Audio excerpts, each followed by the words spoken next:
Et ouais, c'est vraiment super important parce que je souhaite même que ce soit pas seulement une prédication, parce que des fois, même souvent, et moi aussi, j'écoute les prédications. Si on me demande le dimanche d'après, mais c'était quoi la prédication de dimanche dernier? Attends, je m'en souviens plus. Et là, j'avoue que si c'est le cas, ça ne sert à rien. Alors que je prêche aujourd'hui, je prie le Seigneur que ça dépose vraiment dans le cœur, et puis même qu'il y ait un mouvement dans l'Église qui engendre une réflexion, parce que c'est tellement fondamental. C'est tellement fondamental, et j'ai même le sentiment que notre Église ne pourra grandir dans toutes ses dimensions que si on prend en considération ce qui est annoncé ce matin. Ouais, c'est aussi important que ça. Et que si on ne le prend pas en considération, ça doit être juste une catastrophe, quoi. Et c'est quelque chose contre lequel je lutte. J'ai pris conscience il y a 2-3 ans. Ça fait quoi, 27 ans que j'ai donné mon cœur au Seigneur. Et pendant quasiment 25 ans, je pense que j'ai eu une vie chrétienne, je sais pas, stérile, très très stérile. Je dis pas qu'elle était totalement stérile, mais globalement, ça n'a pas porté beaucoup de fruits. Vous connaissez le fruit de l'esprit. Je pense qu'on désire tous le manifester dans ces dimensions, commencer par l'amour, la joie, la paix, le vivre. Mais pour ça, il faut marcher par l'esprit. Voilà, c'est aussi simple que ça. Et c'est simple, mais c'est pas si simple. Et sinon, je n'en parlerai pas si c'était si simple. Tout le monde le saurait, puis c'est tout, quoi. Mais le contraire de marcher par l'esprit, c'est, vous le savez, c'est marcher par la chair. Et marcher par la chair, c'est être religieux. Et en fait, c'est ça le sujet. C'est vrai que le titre, c'est « Seul Jésus sauve », parce que être religieux, c'est ne pas vivre cette réalité. Voilà. Et vous allez tous dire, oui, mais moi je le sais, je sais bien, Jésus sauve, et je vis en fonction de ça, et ma foi est fondée sur ça, et ma vie est fondée sur ça. Je vais vous dire une chose, j'espère qu'à travers, je vous montrerai à travers 2 personnages, un pour lequel c'est évident, des religieux, et l'autre, c'est moins évident, c'est un personnage que je pense que vous aimez beaucoup. Voilà, il n'est pas dénoncé par Jésus directement comme étant une personne religieuse, donc c'est peut-être une interprétation, mais je la fais et je la défendrai ce matin, mais voilà, c'est une façon de voir les choses. En tout cas, l'important, c'est que ça parle à nos cœurs et qu'il y a un grand service qu'on peut rendre à l'ennemi, à Satan, c'est de vivre de manière religieuse notre foi. Il se délecte, il se régale des églises religieuses. Et même, je pense qu'il se régale encore davantage des églises religieuses que l'état dépravé du monde, des fois dans toutes ses dimensions, là où il est le plus dépravé. Il dit, mais ça c'était trop facile, quoi. Par contre, la victoire des victoires pour lui, c'est que quand une église est religieuse, où on va individualiser les choses, parce que c'est à chacun d'entre vous que le message s'adresse. C'est l'église, c'est l'ensemble des pierres qui la constituent, donc c'est chacun d'entre nous. Quand nous sommes et que nous vivons notre foi de façon religieuse, il se délecte complètement. Et ça, c'est une première chose, mais je dirais que sa plus grande victoire, c'est pas tant que nous marchons de façon religieuse, ça, il s'en régale. Mais il y a pire encore, et c'est ce que je veux dénoncer ce matin, c'est qu'on s'imagine qu'on n'est pas religieux. Et là, c'est là qu'est son arme suprême dans l'Église, et croire qu'on n'est pas religieux, c'est ne pas pouvoir agir. Parce que si on n'en a pas conscience qu'on est religieux, on ne peut pas se dire, mais alors, zut alors, je ne veux plus être comme ça, et puis commencer à réfléchir, et puis à lutter contre ça, parce que quelque chose dont on n'a pas conscience, on ne peut pas lutter contre. Et c'est ce dont je voudrais vous parler ce matin, parce que moi, depuis le moment où je me suis aperçu que j'étais quand même hyper religieux, Je ne pensais pas l'être parce que j'étais dans une église évangélique. Et les évangéliques, on dénonce tout de suite. On dit oui, moi, ma vie avec le Seigneur, c'est pas, comment dire, des traditions, c'est pas des actes comme ça, c'est pas ce que je vais faire. Je suis sauvé non pas par les œuvres, mais par la foi. Moi, Christ, c'est une personne pour moi, c'est une relation. Et on s'imagine que proclamer ça, eh bien, ça nous immunise contre la religion. Et c'est tout à fait faux, parce que moi, je l'ai fait. Et en fait, quand je dis ça, je suis les enseignements de Christ. Écoutez, ce que je veux dire, il y a une différence entre vivre les enseignements de Christ. On peut être parfaitement religieux en vivant les enseignements de Christ, en lisant la Bible, mais on peut être religieux. Ne pas être religieux, c'est vivre seul Jésus sauve.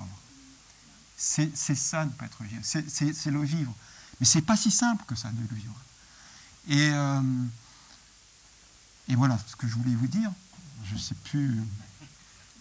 Alors, bon, c'est pas grave. Vous allez bien le comprendre à travers les personnages.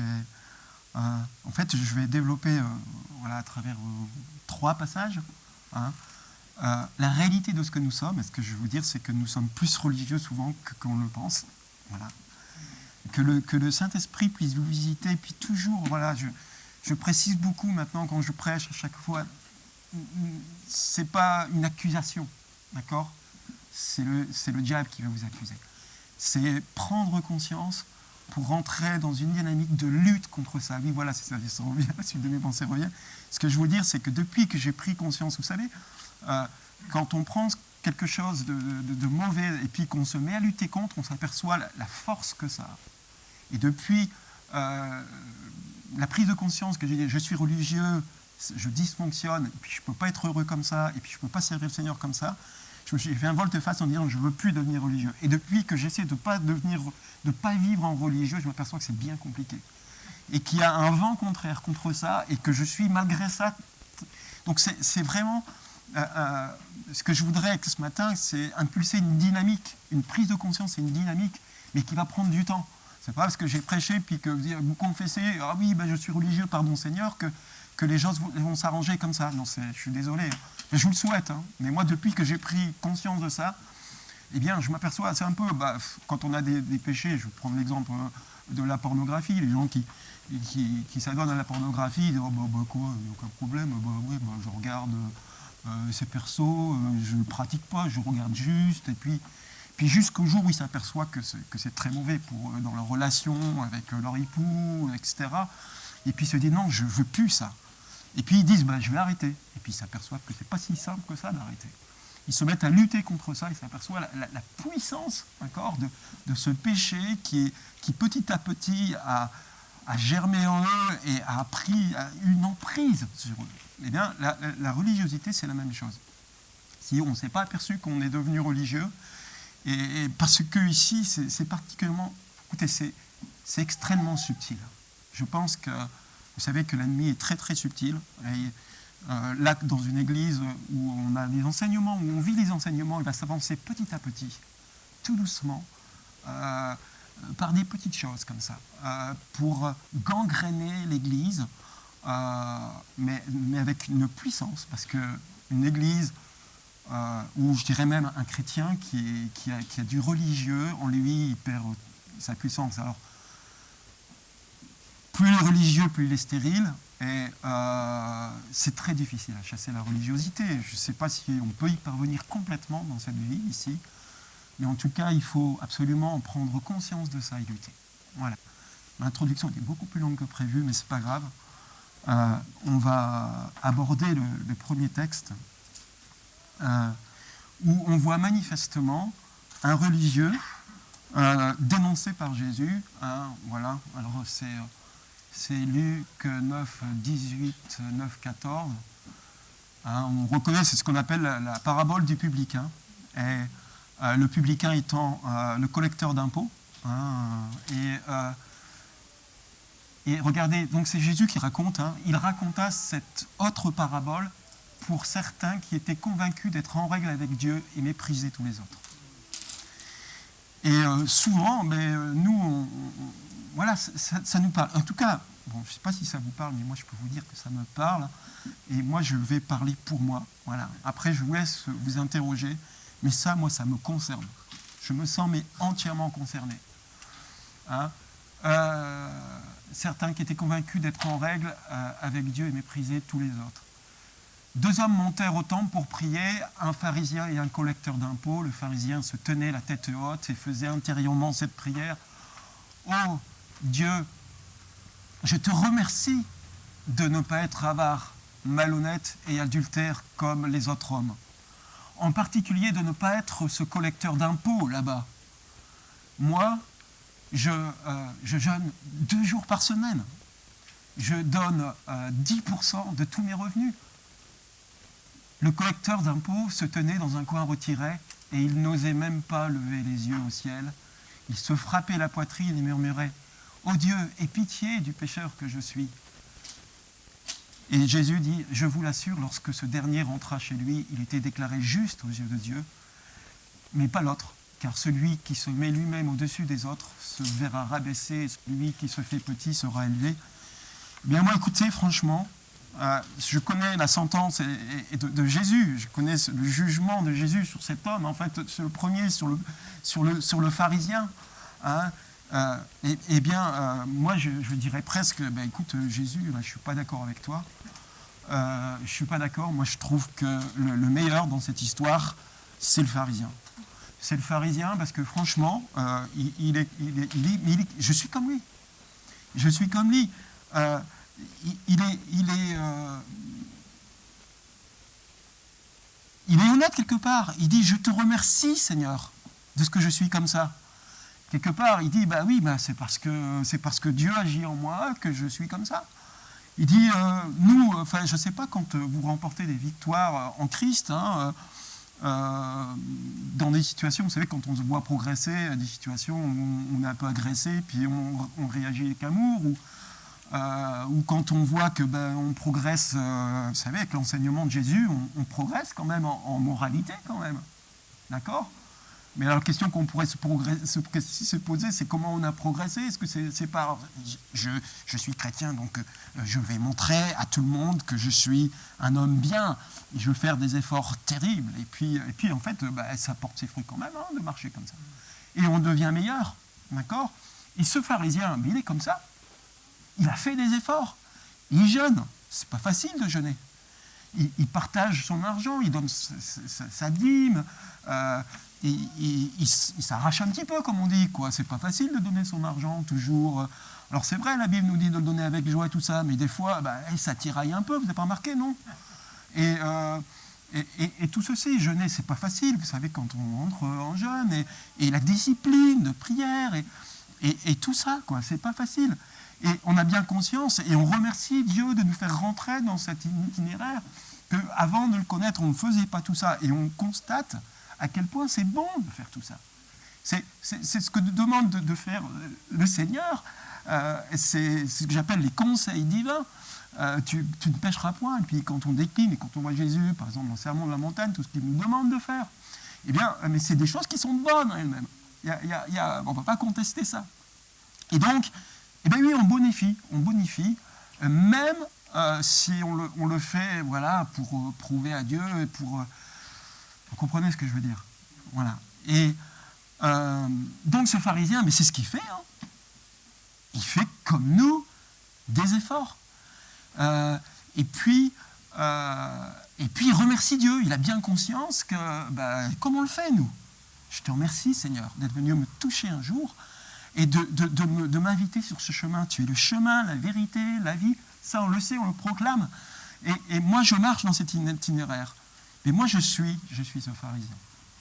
Et pourtant, Jésus le condamne. Alors, on peut dire, oui, c'est une parabole. Non, moi, je suis intimement persuadé que cette parabole, Jésus l'a dite après avoir observé les gens autour d'eux. C'est quelque chose c'est une parabole très concrète. C'est quelque chose, il a observé, il a vu des pharisiens. Et ce qu'il dénonce, là, en fait, c'est pas tant, je dirais, ce qu'il dit, parce qu'on peut dire ça, je te remercie, Seigneur, de ce que je suis rendu capable maintenant de faire ça. Mais ce qu'il dénonce, c'est qu'il sait ce qu'il y a dans son cœur. il sait que tout ce qu'il a fait, il en tire une fierté personnelle, que ce n'est absolument pas pour la gloire de Dieu, mais c'est pour la gloire personnelle de cet homme. Voilà. Et il connaît, vous savez, il lit dans les cœurs. Et c'est ça qui est dénoncé. Et c'est ce qui est très dangereux, c'est que bien souvent, on prie à toi la gloire, Seigneur, etc. Et attention, il faut faire attention quand on prie ces choses-là. Il ne faut pas que ça devienne une formule comme ça.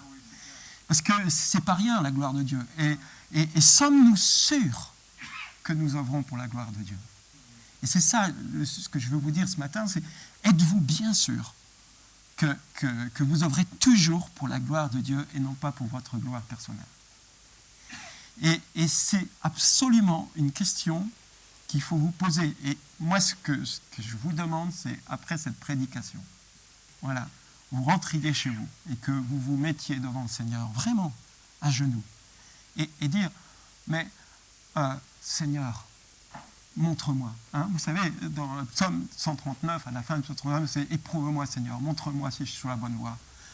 Sonde mon cœur, montre-moi, dis-moi. » Et c'est tellement pourri que de marcher pour sa propre gloire sans s'en rendre compte. Il faut demander au Saint-Esprit de vous montrer ça. Parce que tant que ça existe dans l'Église, et maintenant je suis entré en lutte contre ça, je ne pouvais pas savoir à chaque fois, mais je dis, mais combien de fois je remarche par la chair? Et j'ai regardé autour de moi dans l'Église en général, hein, les églises que je fréquente, et je me suis aperçu que c'était extrêmement fréquent. Et ben c'est juste pas possible. C'est juste un frein à l'Évangile, parce que tout simplement, ce n'est pas vivre l'Évangile. Vivre l'Évangile, on l'a vu, hein, c'est vivre que c'est le Seigneur que je suis sauvé. Suivre l'enseignement de Christ, c'est bien, mais plein de religieux suivent l'enseignement de Christ. Par contre, vivre que le Seigneur m'a sauvé, je suis sauvé, c'est ça l'Évangile. Et tant que dans l'Église, on est religieux, eh bien, on ne vit pas l'Évangile, on ne peut pas partager l'Évangile, et l'Église ne transpire pas l'Évangile. Et une Église qui ne transpire pas l'Évangile n'a rien à dire. Elle n'a rien à dire de plus que toutes les autres religions. Ce n'est que si on vit en vérité l'Évangile qu'on peut, être vraiment une Église vivante qui glorifie le Seigneur et qui en plus, voilà, on peut reprendre hein, le slogan de l'Église, être un phare dans cette ville. On ne pourra être un phare dans cette ville que si on vit en réalité l'Évangile.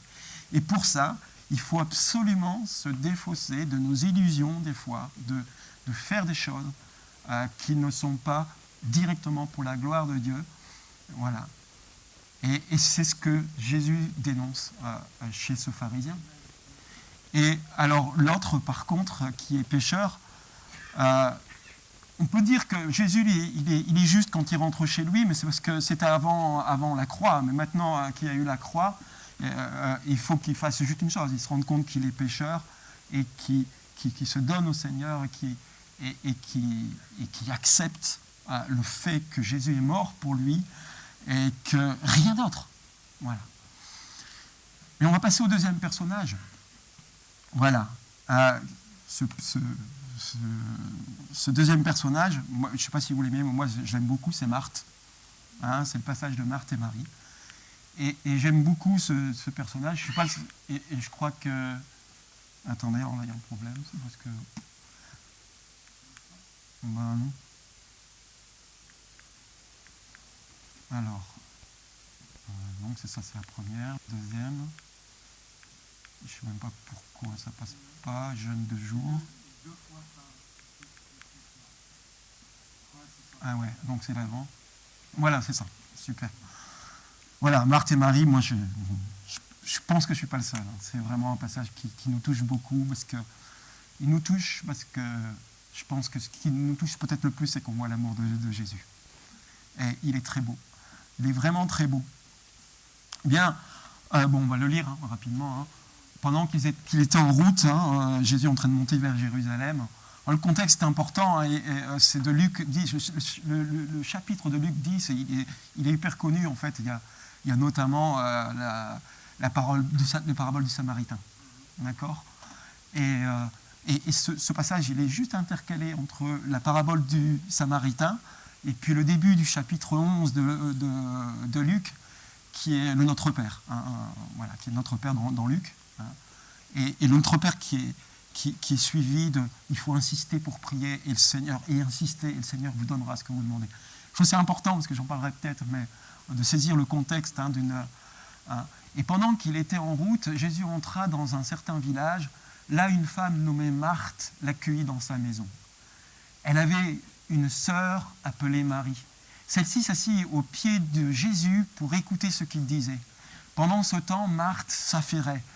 Elle se laissait absorber par les multiples travaux domestiques. Alors, il faut savoir qu'au début du chapitre 10, c'est le moment où Jésus appelle 72 disciples, d'accord ?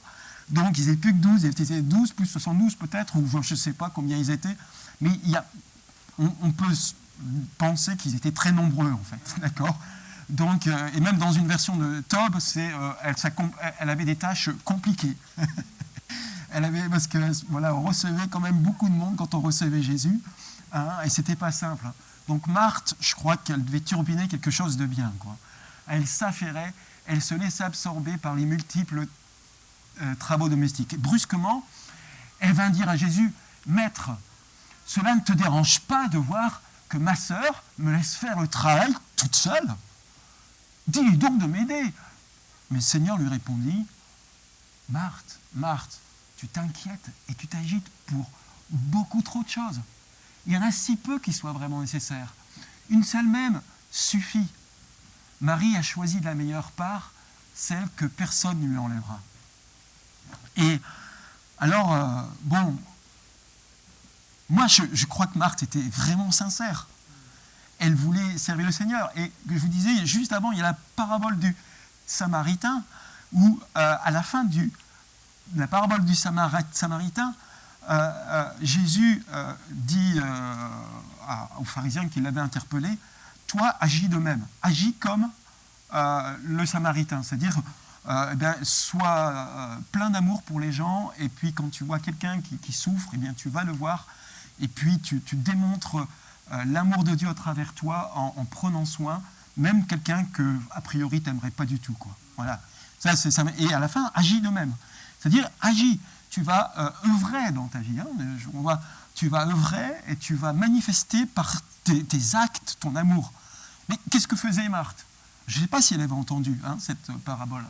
Mais là, elle était en train d'agir pour Jésus parce qu'elle l'aimait. On voit plus dans notre évangile tout l'amour que Marthe avait pour Jésus au moment de la mort de Lazare. Et on voit aussi que Jésus l'aimait beaucoup. C'est écrit, tout ça. Et il y a vraiment une relation. Et elle fait ça. Elle fait ça par amour pour Jésus, sans doute, par estime, et puis par devoir d'hospitalité, selon les règles et ce qui était bien à l'époque. Et puis, donc, on ne peut pas dire qu'elle était juste, mais pourtant, si Jésus la reprend, c'est qu'elle avait tout faux, c'est parce qu'elle est dans l'erreur. Alors pourquoi ? Alors, c'est vrai que moi, je fais une interprétation, parce que le texte ne le dit pas directement, mais moi, je pense qu'elle le faisait... c'est pas ça que je veux dire, en fait.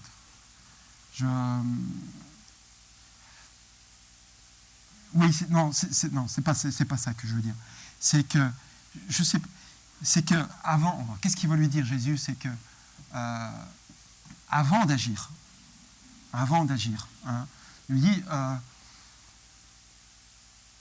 Marthe, tu t'inquiètes et tu t'agites pour trop de choses.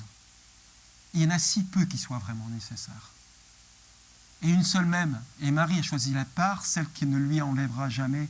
C'est avant de servir, sois sûr de m'avoir rencontré.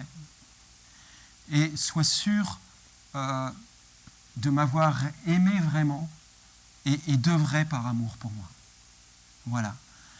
Toi, tu œuvres parce que tu veux montrer tu veux montrer ton amour pour moi.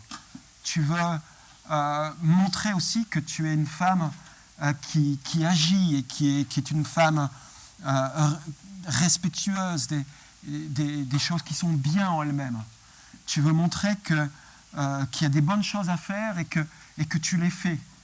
Mais Marthe, tu oublies une chose, c'est que ta fondation, avant d'agir, ta fondation, c'est moi, c'est ton amour c'est mon amour pour toi, Marthe.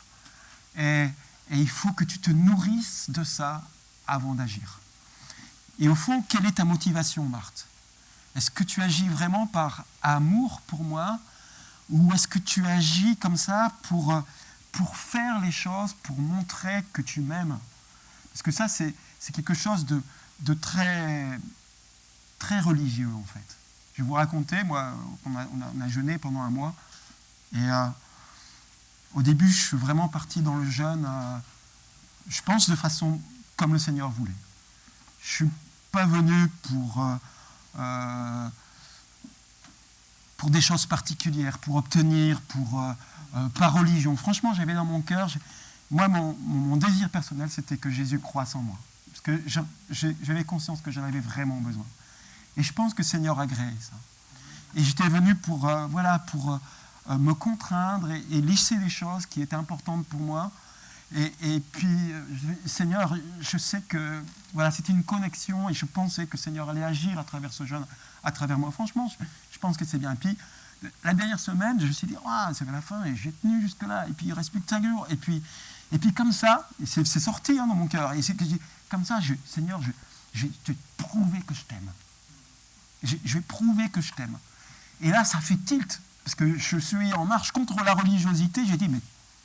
Et du coup, vous savez quoi? J'ai arrêté le jeûne. J'ai dit, mais c'est plus la peine. C'est pour faire ça.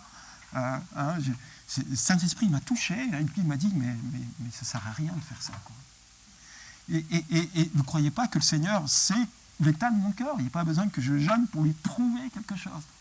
Et je pense que c'était le problème de Marthe, c'est qu'elle œuvrait un peu dans la chair, dans un pour prouver que ce n'était pas quelque chose de un peu, purement par amour pour Dieu, quoi. Et donc, vous voyez, ce que je veux dire par là, c'est que c'est quelque chose de très subtil, la religiosité. C'est que on ne peut pas en parler et l'analyser, et je pense que peut-être qu'après, je prêcherai plusieurs fois dessus, mais c'était vous alerter quand même. Marthe, quand on la regarde, c'est quand même quelqu'un qui a beaucoup de qualités. Elle applique le premier commandement, j'aime mon Seigneur. Elle applique le deuxième, je reçois, j'ai l'hospitalité, je vais mes prochains. En plus, elle est franche. Plutôt que, vous savez, quand on a des problèmes, des fois dans l'église, il y a des personnes qui nous embêtent, ou même dans la famille, on ne dit pas les choses, et puis on rumine, et puis il y a l'amertume qui monte, etc. Elle va crever l'abcès, elle va dire, mais écoute, Seigneur, tu vois pas que ma sœur, elle est là, et va lui dire de m'aider, quoi. C'est vrai qu'on peut se poser des questions, pourquoi elle n'est pas allée voir sa sœur, mais bon, je crois que sa sœur était dans un tel état devant le Seigneur qu'elle s'est dit, mais il n'y a que Jésus qui va pouvoir lui dire de faire quelque chose, que moi, si je lui dis, elle ne peut pas se déconnecter, là. Donc, voilà. Et donc, elle a beaucoup de qualités, cette Marthe. Et nous aussi, on a beaucoup de qualités. Mais ça ne nous empêche pas, des fois, de se faire avoir et de marcher dans la religiosité. Et c'est ça je veux dire, quand on regarde Marthe, mais tout le monde devait l'approuver, tout le monde devait dire, mais quelle femme courageuse, mais elle honore le Seigneur, etc. Mais Jésus lui dit, mais Marthe, tu t'agites, tu fais des choses. Et nous, dans l'Église, et on se pose toujours la question, si on ne fait rien, mais il y a un problème, c'est Jacques qui le met dans sa lettre, ta foi, mais si elle ne produit pas des actes, c'est une foi morte. Mais oui, bien sûr qu'il faut faire des choses, mais un des titres de la prédication, parce que je ne sais pas quel titre mettre dans cette prédication, mais c'est quelle est ta motivation? Et un bon moyen de voir si on agit de façon religieuse, c'est vraiment demander au Seigneur, mais quelle est ma motivation? Et bien de s'introspecter un petit peu aussi et de dire, mais quelle est ma motivation? Pourquoi je fais ça? Et j'aime bien cette expression, mais c'est dans quel est ton état d'esprit? Dans quel esprit fais-tu ça? D'accord? Et quand on voyait pourtant de façon l'action de Marthe, Nous, mais on aurait tous dit, mais c'est une super chrétienne, c'était autant de... C'est vraiment quelqu'un qui sert le Seigneur avec son cœur, etc. Et Jésus dit, mais attends, avant d'agir, Marthe, il faut que tu agisses avec justesse et avec des motivations pures. Et qu'il y a une seule façon, c'est de venir vers moi, recevoir mon enseignement, mais plus que ça, communier avec moi et que cet enseignement prenne cœur au fond de moi, que tu me connaisses tellement que tu te mettes à m'adorer et que quand tu dis à toi la gloire, que ça soit vrai, etc. etc. Hein, on pourrait parler longtemps et développer, mais moi ce que je veux juste, c'est vous alerter et vous mettre dans un état d'alerte. Et si vous êtes dans un état d'alerte, vous allez voir. Je crois que le Saint-Esprit va vous parler. Et qu'on va pouvoir avancer. Parce que jamais l'Église pourra avancer si on n'a pas des enfants de Dieu qui sont vent debout contre toute manifestation de la religiosité dans l'Église. Et je vous dis qu'on se méprend dans le sens en disant « Oui, mais la religiosité, c'est pas pour moi. Moi, je suis chrétien évangélique. » Et vous savez quoi non, ça serait trop long. J'ai fait des apps, j'ai oublié, mais c'est rien. Je me laisse entraîner, je continue comme ça. Et c'est des messages qui pourront être apportés plus tard. Mais quand même, je vais... le passage suivant, c'est quelque chose qui... Alors, c'est un verset que j'aime pas trop utiliser, parce qu'il peut être extrêmement culpabilisant, donc je le dis avant de le mettre. Et que c'est pas parce que l'avertissement est extrêmement sévère que nous sommes condamnés, que nous allons directement en enfer, d'accord? Mais c'est pour montrer que c'est quelque chose de très sérieux et qu'on ne rigole pas avec la religiosité et que vraiment vous soyez interpellés et qu'en disant mais oui, mais c'est grave. Voilà, ce que je suis en train de vous dire ce matin, c'est oui, mais c'est grave. Ok? Alors, c'est 2 fois, c'est ça?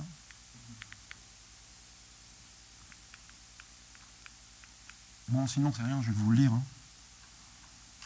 Alors, il ne répond pas plus du tout. Est-ce que je l'ai peut-être arrêté? Non, il n'y a plus de tuiles. Bah, tu peux le mettre. Tu peux peut-être l'activer. Et alors, moi, ce passage, je ne l'aime pas trop, je l'avoue, parce que des fois, ça a été utilisé dans des églises pour culpabiliser les gens. En disant, le prédicateur dit, si vous faites ça, si vous ne faites pas ça, vous allez en enfer. D'accord? Et il est redoutable. C'est le fameux Matthieu 7, 22. Non, ça ne vous dit rien, Matthieu 7, 22, vous allez voir. Si ça ne vous dit rien, vous allez vous dire, ah, mais oui, mais je le connais, ce passage.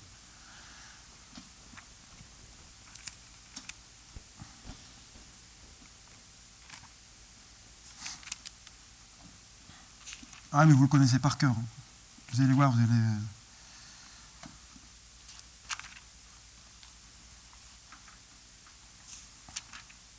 Voilà. Au jour du jugement, nombreux seront ceux qui me disent « Seigneur, Seigneur, nous avons annoncé le message de Dieu en ton nom. Nous avons chassé des démons en ton nom. Nous avons fait beaucoup de miracles en ton nom, n'est-ce pas? Et cependant, il me faudra leur déclarer formellement « Je ne vous ai jamais connus. Vos actes sont mauvais. Ils sont contraires à la loi de Dieu, allez-vous-en. » Et dans la Bible seconde, c'est « Vous qui commettez l'iniquité. » Voilà, je ne connaissais pas, etc. Alors, c'est une interprétation que je fais, hein, mais globalement, voilà, vous qui commettez l'iniquité, qui ne faites pas, qui n'accomplissez pas la loi de Dieu. Et moi, alors, quand on entend ça, la loi de Dieu, on pense à tous ses commandements. Mais moi, je voudrais nous mettre dans le cadre de la nouvelle alliance. Et je crois que la première loi de Dieu, c'est Jésus qui dit lui-même, c'est d'aimer Dieu. Mais qu'est-ce que c'est que d'aimer Dieu? C'est de faire sa volonté, d'accord? Voilà, je fais un déroulement logique. Et qu'est-ce que c'est ça faire sa volonté? Sa première volonté, c'est de... Jésus disait, celui qui m'aime, d'accord, il accomplit ma volonté. Et de par là, il suit mes instructions. Hein, vous savez, je n'invente pas, hein, c'est vraiment biblique, hein, on est d'accord? Et à ce moment-là, il y a un moment dans je ne sais plus quel évangile, c'était juste après où Jésus prend l'exemple de vous savez, il est impossible à un riche de servir parce qu'il passe par, c'est comme demander à un chameau de passer par le petit trou d'une aiguille, d'accord? Et puis ses disciples qui le suivent, ils sont vraiment interpellés par ce qu'ils disent. Mais enfin, Jésus, mais enfin, si tu dis ça, si tu fais cet enseignement, mais qui peut être sauvé? Quelles sont les œuvres que tu attends de nous? Ils sortent et ils disent, qu'est-ce que tu attends de nous? Qu'est-ce que les œuvres? Et il dit, les œuvres que j'attends de vous, vous ne connaissez pas ce passage? C'est quoi? C'est que vous croyez. L'œuvre que j'attends de vous, c'est que vous croyez. Et moi, je dirais donc, je continue mon raisonnement. Vous croyez quoi? Et vous croyez que Dieu vous a sauvé. Et que, alors, je sais, hein, c'est une interprétation que je fais de ce passage. Mais je crois que la volonté suprême et la première chose que le Seigneur veut avant toute chose, et c'est ça la bonne nouvelle de l'Évangile, c'est que nous croyons que nous avons été sauvés par grâce et que nous vivons cette grâce. C'est que, que la nouvelle volonté de Dieu est que tu crois cela et que tu agisses en conséquence. Et c'est après qu'on pourra agir en conséquence. Et ne pas être religieux, c'est de vivre ça, et c'est la première volonté de Dieu. Je crois qu'il y a une volonté de Dieu qui chapeaute toutes les autres volontés, c'est-à-dire d'accomplir ses commandements, c'est de croire et de vivre que le Seigneur nous a sauvés et que nous sommes sauvés par grâce. C'est de croire et vivre sa grâce. Et en fait, c'est de vivre la croix, c'est de croire la croix et de vivre la croix. Et qu'après, toute chose nous sera donnée par-dessus, à commencer, tu disais dans ta dernière prédication que j'ai entendue, la capacité de le faire. Vous voyez, ça va découler, ça. Et ça, c'est impossible de le vivre avec la religiosité.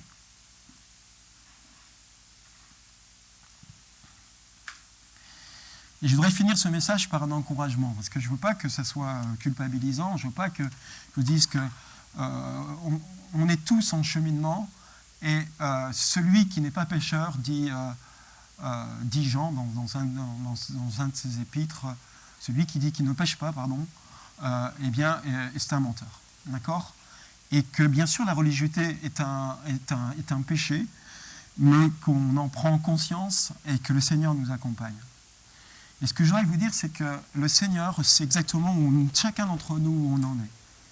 Et que comme Marthe, comme il a repris Marthe, ce matin, il peut nous reprendre, et quand vous serez chez vous et que franchement vous mettrez devant le Seigneur en disant « mais montre-moi dans quel point je suis religieux », le Seigneur va vous encourager, et que nous avons la chance non seulement d'avoir un Dieu qui est mort pour nous, c'est la manifestation de son amour, mais avec une amour agissante qui nous accompagne tous les jours.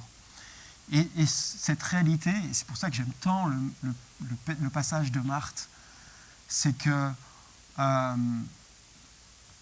c'est une réalité agissante de tous les jours, et le Seigneur nous accompagne. Il sait où on en est, hein, et moi j'aime bien d'ailleurs, c'est comment il reprend Marthe, tu t'inquiètes pour beaucoup de choses. Et on voit tout l'amour du Seigneur. Et il sait bien que Marthe fait ce qu'elle peut. Et ce qui est terrible, c'est que la religiosité vient frapper souvent les chrétiens les plus motivés. Ils sont prêts à s'arracher pour servir le Seigneur, mais souvent, vous savez, il y a deux mamelles. La religiosité a deux mamelles. Hein, je suis pas mal sorti de ma prédication, j'avais des trucs précis qui étaient porteurs sans doute, mais la religiosité, elle a deux mamelles. Elle a la crainte et l'orgueil. L'orgueil, on le voit très bien manifesté dans le premier pharisien que je vous ai montré tout à l'heure. En fait, voilà, il y avait l'orgueil de dire « mais j'y arrive par moi-même ». D'accord? Voilà. Et laissez-vous sonder par le Saint-Esprit. Vous verrez que souvent, voilà, il y a l'orgueil, c'est, écoutez, je veux être trivial, hein, mais c'est la pire saloperie qu'on peut avoir dans l'Église. C'est vraiment une des mamelles de la religiosité. Elle nous élève au-dessus d'autres, elle nous rend condescendants. Alors, la condescendance, j'ai marqué, c'est la supériorité bienveillante mêlée de mépris. C'est-à-dire que nous, les chrétiens évangéliques, on peut prendre ça pour les guerres de domination, nous sommes comme ça, tout ça. Oui, moi je comprends que tu vives les choses comme ça, parce que voilà, tu es catholique, mais on t'a pas bien enseigné la doctrine, mais allez, mais je t'aime, d'accord, etc. Mais alors on est là comme ça, on est bienveillant parce que il faut bien montrer que nous on est chrétiens et qu'on manifeste l'amour de Dieu. Mais quand on s'est interrogé, on voit qu'il y a quand même pas mal de mépris, etc. Et donc, derrière ça, il y a beaucoup d'orgueil. De dire, mais moi je sais, mais toi tu sais pas, etc. Je crois que le chrétien, franchement, quand il a suffisamment cheminé, il sait, franchement, je ne sais pas grand-chose. Il y a des choses que je sais, et je peux m'asseoir dessus, et que le Seigneur m'a sauvé, et que je suis, voilà, que je suis son enfant, et que c'est pure grâce. Et ça, il faut vraiment s'asseoir dessus, c'est un roc, d'accord? Mais il y a beaucoup de choses qu'on ne sait pas et qu'on ne comprend pas, il faut le dire, quoi. Et donc, il y a l'orgueil. La deuxième mamelle, c'est la crainte. C'est la peur. Et c'est souvent, je pense que c'est un levier d'action de l'ennemi qui est très, très important. C'est que souvent, le soir, c'est vrai qu'on fait un petit bilan, est-ce que j'ai bien prié et tout ça. Et puis si on ne l'a pas fait, on dit, oh là là, mais voilà, je vais être puni par Dieu, ou je suis en train de me déconnecter, ça y est, je suis sur la pente glissante, je ne suis plus sauvé. Et ça, c'est deux leviers d'action très très puissants de Satan et qui nous rend religieux. Et des gens qui sont extrêmement motivés, parce que souvent après, ils pensent que s'ils ne font pas les choses, ils ne sont plus enfants de Dieu. Ils se font voler le casque du salut, quoi. Et ça, un chrétien sans casque du salut, c'est juste la catastrophe. Et parce que justement, il va dire, mais oui, il va vouloir récupérer son casque, et c'est en faisant les choses qui va se sécuriser. Mais c'est et puis ce sont des choses religieuses. Et qu'est-ce qui motive ça? C'est la peur qui agit, et ça, c'est un levier d'action puissant. Vous voyez, quand je suis en train de parler de ça, de cette prédication, elle va ouvrir, j'espère, dans l'Église, à des champs de réflexion sur la crainte, sur l'orgueil, sur toutes ces choses. Mais d'abord, Seigneur, il faut qu'il nous montre à quel point on a besoin de grandir pour arriver dans une dynamique d'opposition à cette religiosité qui nous colle à la peau. Enfin, moi, je veux dire que depuis que je suis rentré en lutte contre ça, je vois que ça me colle à la peau, que j'ai beaucoup de mal à m'en débarrasser, quoi. Et que c'est une grande graine et que ça m'empêche d'avoir la paix bien souvent, et que ça me rend bien souvent orgueilleux, que ça m'empêche de vivre l'évangile, quoi. Et tant qu'on ne vit pas l'évangile, Seigneur, vous croyez qu'il va nous envoyer des gens dans une église où on ne vit pas l'évangile? C'est juste stérile. Et ce que je voudrais dire, donc, pour finir, c'est que quand on regarde la relation de Marthe, de Jésus à Marthe, d'accord, on sait que, voilà, d'abord on a un Dieu d'amour, que Marthe fait ce qu'elle peut, que Jésus le savait. Voilà. Elle sait aussi, elle voit que Marthe, elle est angoissée, et Jésus vient la rencontrer de façon très touchante et vraiment magnifique. On a vraiment un Seigneur, mais très aimant. Il dit, mais Marthe, ne t'inquiète pas. Et il vient le rencontrer dans son angoisse. Il la prend avec elle. Et ce n'est que peut-être qu'à partir du moment de cette rencontre profonde, ce qu'elle va vivre, je crois que ça va changer la vie de Marthe. Mais c'est dans la communion avec le Seigneur qu'elle va pouvoir le rencontrer. C'est pour ça qu'il dit que Marie a tout compris et que c'est d'abord ça qu'elle doit faire. Voilà, et puis Jésus lui montre le chemin. Et je pense que ce matin, voilà, le Seigneur, il est en train de nous ouvrir un chemin de réflexion, un horizon, une réalité, surtout qu'on prenne conscience qu'il y a toujours de la religiosité en nous et qu'on doit absolument se mettre en chemin pour lutter contre ça, mais de toutes ses forces. Parce que soit on est du camp de Dieu, soit on est du camp de l'ennemi. Et quand on est religieux, on ne peut pas être du camp de Dieu, c'est tout. Et on sert l'ennemi. Et oui, c'est vrai. Bien souvent, à notre insu, et c'est ce que je veux vous éveiller aujourd'hui, ce à quoi je vous ai éveillé, on sert l'ennemi. À chaque fois qu'on est religieux, on sert l'ennemi. Et on ne sert pas le Seigneur. C'est terrible, parce qu'on a l'impression de servir Dieu, et en fait, on sert l'ennemi. Et voilà. Et donc, pour conclure, c'est ce que je vous avais dit, c'est... mettez-vous vraiment, on en reparlera, il faut qu'on en reparle. Il faut absolument qu'on en reparle. Il faut qu'on en parle ensemble, qu'on réfléchisse ensemble. Mais mettez-vous devant le Seigneur. Et Seigneur, sonde-moi, éprouve-moi. Montre où j'en suis. Montre-moi l'état de mon cœur. Montre-moi surtout la motivation de tous mes actes. tous ces actes que je fais dans le nom du Seigneur pour le servir, pour l'honorer. Crois-je que je l'honore, en fait que je ne l'honore pas, etc. Voilà, Seigneur, montre-moi. Que cette prière soit la vôtre, mais pas seulement tout à l'heure, qu'elle soit demain, après-demain, que cette conscience de l'arme redoutable de Satan sur son Église, qu'est la religiosité, soit votre conscience et que vous ne la perdez pas et que vous soyez en vigilance par rapport à ça. C'est pour ça que je prêche ce matin. C'est pour que vous entriez vraiment dans un système de vigilance, d'attention et de lutte contre la religiosité. Elle est beaucoup plus présente dans nos vies qu'on le pense. Voilà. Je vais prier. Voilà, Seigneur,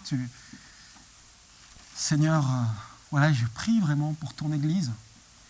Je prie, Seigneur, pour que tu puisses, voilà, dans chacune des pierres vivantes que nous sommes, que tu puisses interpeller, montrer, que ta lumière puisse pénétrer vraiment dans les âmes de chacun d'entre nous, pour nous montrer, à chaque fois que nous sommes religieux, alors que nous avons l'impression de te servir.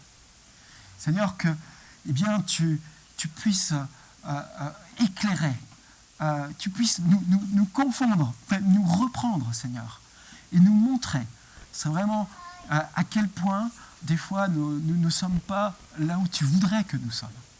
Seigneur, mène-nous sur ton chemin, montre-nous, Seigneur, mets-nous en éveil, mets-nous en conscience de ce qui ne va pas, Seigneur, quand nous œuvrons pour notre propre gloire, nous œuvrons par peur, par sécurité, sans te faire confiance.